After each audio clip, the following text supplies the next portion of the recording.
Hai, bertemu lagi di channel Ruang Gurumu bersama Kak Aris. Hari ini kita akan belajar pendidikan agama Islam kaitannya dengan sejarah kebudayaan Islam. Yang kita akan bahas adalah kepercayaan bangsa Arab sebelum Islam masuk.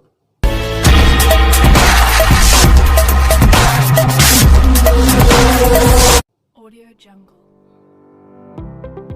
Tahu nggak adik-adik bahwa kepercayaan atau keyakinan bangsa Arab dulu sebelum Islam yang dibawa Rasulullah SAW masuk, ini sebenarnya adalah masih menganut kepada ajaran tauhid yang dibawa oleh Nabi Ibrahim alaihissalam dan nanti akan diteruskan oleh putranya Nabi Ismail alaihissalam.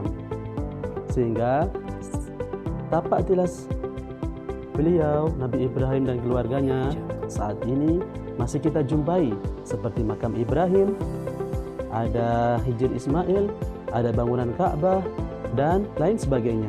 Pak, di daerah Arab, kenapa banyak sekali berhala-berhala yang ditemukan, yang disembah oleh orang-orang bangsa Arab? Maka jawabannya adalah, itu bermula dari tokoh yang bernama Amir bin Lubai, di mana ini adalah salah satu keturunan dari Nabi Ismail alaihissalam. Suatu ketika Amir bin Lubai ini melakukan perjalanan yang sangat jauh ke negeri Syam. Sampai di sana mendapatinya masyarakat yang masih menyembah berhala sebagai kepercayaan mereka. Dan Amir bin Lubai tertarik untuk membawanya ke kota Mekah. Sesampai di kota Mekah, Amir bin Lubai pun membuat suatu berhala yang sangat besar yang diberi nama Hubal.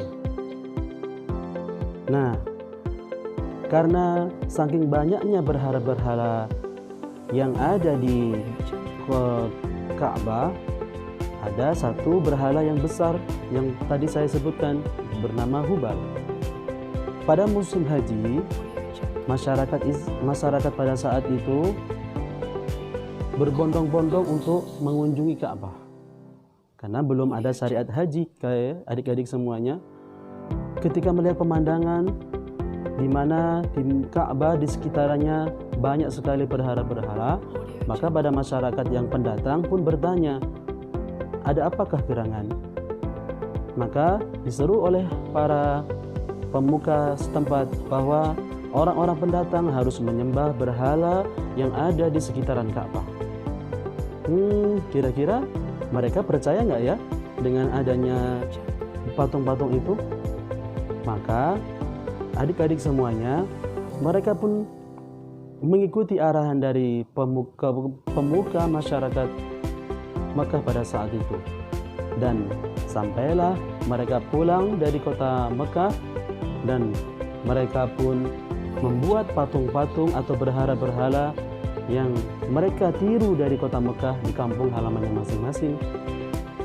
Tahu gak adik-adik, kenapa bangsa pada saat itu disebut dengan bangsa jahiliyah? Bukan karena mereka bodoh ataupun kurang ilmu pengetahuan ya, tetapi mereka justru cerdas dan kuat ototnya. Tetapi kenapa mereka disebut jahil? Karena kebodohan mereka dengan keimanan kepada Allah Subhanahu wa Ta'ala. Sebenarnya apa sih faktor mereka atau masyarakat bangsa Arab pada saat itu mempercayai sebagai berhala atau patung-patung itu sebagai Tuhan mereka? Maka ketahuilah adik-adik semuanya, kepercayaan mereka terhadap patung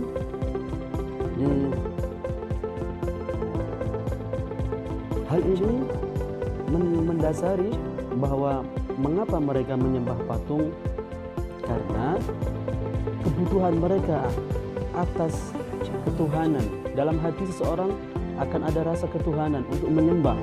Maka dikatakan oleh pemuka masyarakat Arab bahwa berhala-berhala itu adalah sebagai perantara untuk kamu memuja kepada Tuhanmu.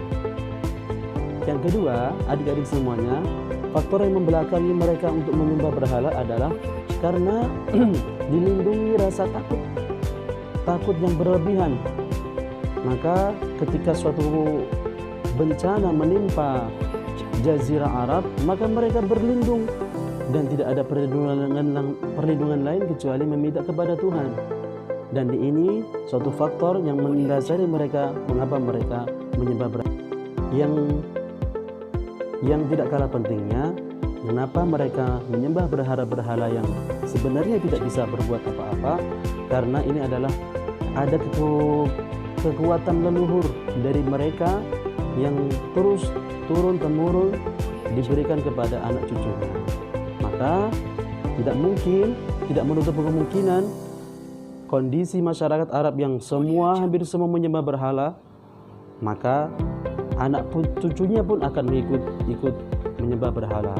Walaupun pada saat itu banyak bangsa Arab yang mempercayai menyembah bintang, menyembah matahari, dan menyembah api. Tapi masyarakat banyaknya Arab, mereka lebih menyukai dengan peninggalan leluhur mereka.